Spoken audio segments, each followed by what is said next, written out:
5, 4, 3, 2 dan 1.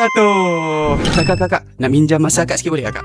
Untuk apa ni? Okay, kak, kita ada cabaran untuk 1 minit. Sapu laju je. 1 minit kak, akak ambil apa barang je dekat Speedmart ni, kita payung akak. 1 minit challenge? Ya, akak ambil apa je barang dalam masa 1 minit.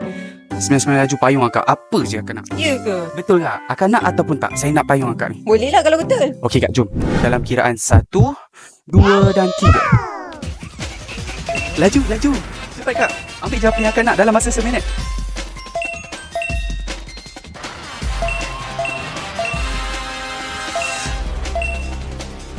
Laju kak. Cepat. Ada masa 20 second lagi.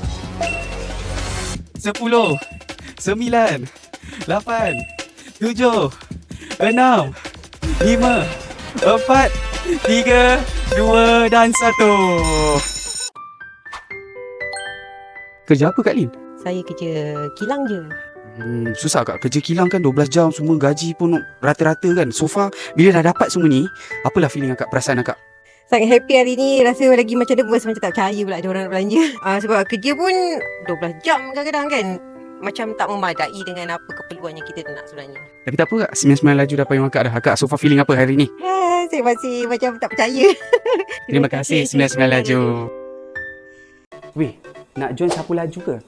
Senang je weh. Korang follow je akaun social media kita orang sebab semua maklumat, semua update lokasi dah ada dah dekat situ. Kalau korang takut orang lain dulu join daripada korang, korang terus follow akaun Telegram group kami sebab